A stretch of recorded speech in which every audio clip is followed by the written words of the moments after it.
आहे, मीडियन आहे, मोड आहे, जिओमेट्रिक मीन आहे, हार्मोनिक मीन आहे आणि वेटेड मीन आहे. असे 6 प्रकारचे प्रॉब्लेम तुम्हाला सॉल्व्ह करायचे आहे. आणि याच्यामध्ये प्रत्येकी 2-2 पद्धती. याच्यामध्ये कसे असतात, मीन काढायचं असेल तुम्हाला त्याच्यामध्ये सिरीज असते. एक असते सिंपल सिरीज, याचे वेगळे फॉर्म्युले राहतात. दुसरी राहते डिस्क्रीट सिरीज,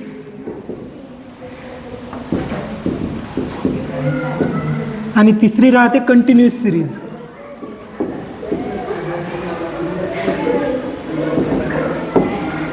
अशा 3 सिरीज प्रत्येकाच्या राहते. म्हणजे तुम्हाला मीन जर सोडवायचं असेल तर जशी माहिती दिली, एक तर सिंपल सिरीजनुसार विचारलं तर सिंपल सिरीजनुसार, डिस्क्रीट असेल तर डिस्क्रीट आणि कंटिन्युअस असेल तर कंटिन्युअस. हे तुम्हाला सिरीज ओळखावं लागते आणि त्यानुसार तुम्हाला ते सॉल्व्ह करावं लागते. मीनलाच आपण काय म्हणतो, अरिथमेटिक ॲव्हरेज असं म्हणतो. म्हणजेच काय, तुम्ही ॲव्हरेज जे शिकले सरासरी, एक प्रकारचे मीन म्हणजे काय असते तर सरासरी राहते, हे ध्यानात ठेवायचं आहे. त्यानंतर असते मीडियम, याला मराठीत आपण मध्यका असं म्हणतो. ओके. त्यानंतर असते मोड, ज्याला आपण मराठीत भूयिष्ठक असं म्हणतो. त्यानंतर मीनचे जे 3 भाग असतात, जिओमेट्रिक, हार्मोनिक आणि वेटेड मीन. एवढं आपल्याला सॉल्व्ह करायचं आहे. ओके. तर आपल्याला सुरुवात करायची या मीनपासून.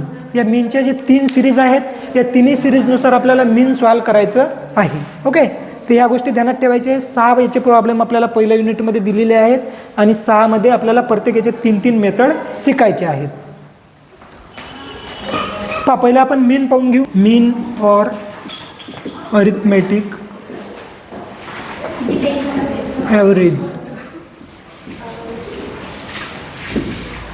हे आपल्याला बघायचं आहे. ओके. मीनलाच काय म्हणतो आपण, अरिथमेटिक ॲव्हरेज म्हणतो. याचे आपल्याला 2 फॉर्म्युले आहे. पहिले आपण ही सिंपल सिरीज पाहत आहोत. कोणती सिरीज, तुम्हाला हेडिंग टाकायचं आहे, पहिले नाव द्यायचं आहे मीन और अरिथमेटिक ॲव्हरेज. ओके. त्याच्यामध्ये खाली लिहायचं आहे तुम्हाला सिंपल सिरीज. त्याच्यामध्ये 2 मेथड कोणत्या आहे, तर एक आहे डायरेक्ट मेथड आणि दुसरी आहे शॉर्टकट मेथड.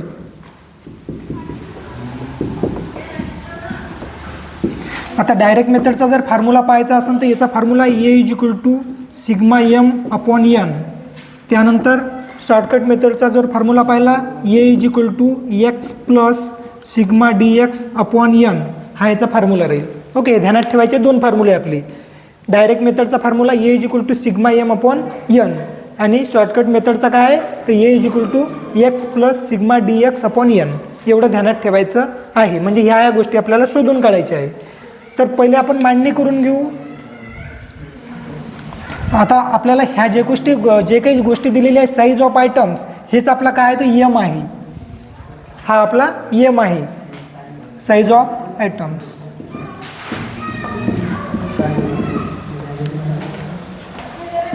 वीस, 28, 34, 39, 42, 50, 53, त्यानंतर 54, त्यानंतर 59, त्यानंतर 64 आणि त्यानंतर 72 आणि 74, 75, 78, 79.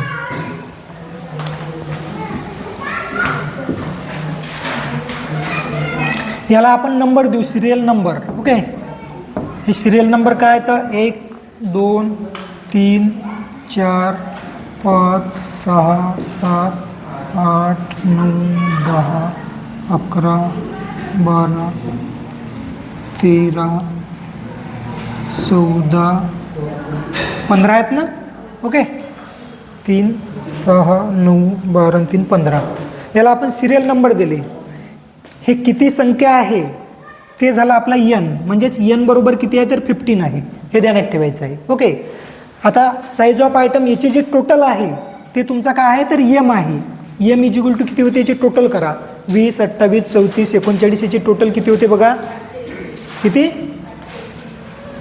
800. तुम्ही ते पुस्तकात पाहून नका सांगू, त्याच्यात चूक पण असू शकते. ओके. तर तुम्ही टोटल मारा. ओके. टोटल करायची, कारण प्रिंटिंगमधलं एक इथं काहीतरी इथं 28 संख्या तर तिथं 20 झाली असेल. पाहून घ्या किती होते ते. आता पहिल्या मेथडनुसार तुम्ही डायरेक्ट मेथडनुसार जर अरिथमेटिक ॲव्हरेज जर काढत असाल तर तुम्हाला काय पाहिजे, सिग्मा एम म्हणजेच काय होते याची टोटल, एमची टोटल पाहिजे तुम्हाला सिग्मा एम. आणि तुमचा एन आलेला आहे 15. पहिल्या मेथडनुसार तुम्हाला आता calculation of mean or arithmetic average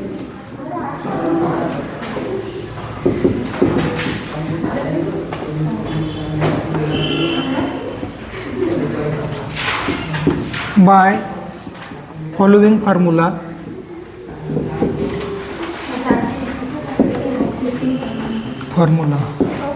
formula आहे तुमचा A is equal to sigma M upon N. त्यानंतर putting the value in above mention formula.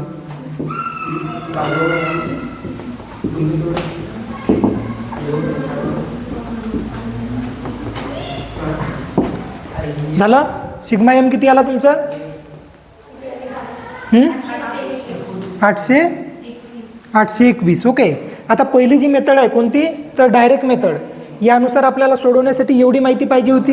याच्यामध्ये एन म्हणजेच 15 आहे आणि तुमचा सिग्मा एम आहे 821. हा तुमचा फॉर्म्युला आहे. अशा पद्धतीने मांडणी करायची. Calculation of mean or arithmetic average by following formula. आता हा फॉर्म्युला टाकला आपण. या फॉर्म्युल्यामध्ये आपल्याला putting the value in the above mention formula आपल्याला ह्या जे व्हॅल्यू काढलेले आहेत ते याच्यामध्ये टाकायचे आहेत. तर सिग्मा एम तुमचा किती आहे, तर 821 आहे आणि एन आहे 15. किती येत आहे,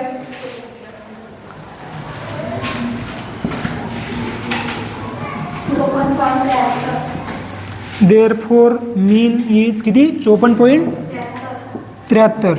देअरफॉर मीन इज 54.73. अशा पद्धतीनं तुम्हाला प्रॉब्लेम सॉल्व्ह करायचा आहे. हे कोणत्या पद्धतीनं सोडवलं आपण, डायरेक्ट मेथडनं. ओके. आता आपल्याला इनडायरेक्ट मेथडनं सॉल्व्ह करायचं आहे. आता इनडायरेक्ट मेथडसाठी आपल्याला काय पाहिजे, एक्स पाहिजे आणि सिग्मा डी एक्स काढायचं आहे. बरोबर आहे, एक्स आणि सिग्मा डी एक्स. तर आता काय करायचं आहे की पहिले तुम्हाला काढायला लागते डी एक्स. आता डी एक्स काढण्यासाठी तुम्हाला एक्स म्हणून याच्यातली संख्या घ्यायची असते. कशातली, तर साईज ऑफ आयटममधली जी एक संख्या घ्याय. आता याच्यामधली सर्वात लहान संख्या घ्यायची. पायचं सर्वात लहान संख्या कोणती आहे, लहान संख्या काय, याच्यातली कोणती जरी संख्या घेतली तरी चालते, परंतु लहान जर घेतली तर तुम्हाला मायनस प्लस करण्याची म्हणजे टेन्शन राहणार नाही. सर्व तुमची इच्छे जे आकडेवारी जे काही फिगर येईल तर ते सर्व पॉझिटिव्ह येईल. ओके. नाहीतर मग काही गोष्टी निगेटिव्ह आल्या तर मग मायनस प्लस करून पुन्हा तुम्हाला इथं कॅल्क्युलेशनमध्ये प्रॉब्लेम येईल. ओके.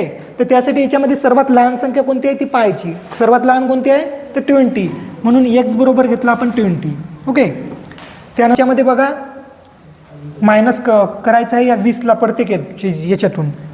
हे जे साईज आहे याच्यातून प्रत्येकाला 20 मायनस करायचे आहे. म्हणजेच 20मधून 20 गेले 0, 28मधून 20 गेले 8, 34मधून 20 गेले 14, 39मधून 20 गेले 19, 42मधून 20 गेले 22, 50मधून 20 गेले 30, 53मधून 20 गेले किती 33, 54मधून 20 गेले 34, 59मधून 20 गेले 39. बरोबर आहे ना, का 29 आहे, बरोबर आहे का, हां ओके. 64मधून 20 गेले 44, 72मधून 20 गेले किती राहतात 52, 74मधून गेल्यानंतर 54, 55, त्यानंतर 78मधले गेले तर 58 आणि इथं 59. ओके. तर याची करायची टोटल. हे झाला तुमचा सिग्मा डी एक्स म्हणजेच टोटल समेशन किंवा सिग्मा, याला समेशन म्हणतो किंवा सिग्मा म्हणतो आपण. तर याची टोटल करा किती येते 500 किती 521 ची टोटल आली. ओके. आता आपल्याला हे लिहून घेतलं का तुम्ही, नाही. आता इथं बाकीचा दुसरा फॉर्म्युला टाकतो असंच लिहायचं आहे. इथं दुसरा फॉर्म्युला टाकू आपण, A is equal to X plus sigma D X upon N. Okay. इथं पुटिंग द व्हॅल्यू केलं आपण. एक्स किती घेतला होता आपण तेच समजून घ्यायची आपल्याला. एक्स किती घेतला तर 20, हे घेतलं आपण 20 प्लस सिग्मा डी एक्स किती आला तर 521. एन किती होता आपला 15. 20 प्लस 521 भागेला 15 किती आलं होतं पा, 521 भागेला 15 किती येते 34.73. या दोन्हीची टोटल किती येते तर 54.73. म्हणजे दोन्ही याच्यानुसार तुम्ही कोणत्याही पद्धतीनं जर प्रॉब्लेम सॉल्व्ह केलं तर उत्तर एकच येईल तुमचं. ओके. सेम फक्त तुमचा फॉर्म्युला चेंज होते. पहिला आहे डायरेक्ट मेथड आणि दुसरा आहे शॉर्टकट मेथड. तुम्ही कोणत्याही यांच्या मेथडनुसार सोडवलं तरी चालते, हे ध्यानात ठेवायचं आहे. तुम्हाला जे पद्धती सोडवा वाटली त्या पद्धतीनं तुम्ही सॉल्व्ह करू शकता प्रॉब्लेम. पण कधी कधी तुम्हाला प्रॉब्लेममध्ये डायरेक्ट फॉर्म्युलाच विचारते, त्या फॉर्म्युल्यामध्ये कधी कधी किमती दिलेल्या असतात तुम्हाला. म्हणजे ह्या गोष्टी तुम्हाला करण्याची काहीच गरज राहत नाही. तुम्हाला एक्स दिलेला राहते, सिग्मा dx दिलेला राहते आणि एन दिलेला राहते.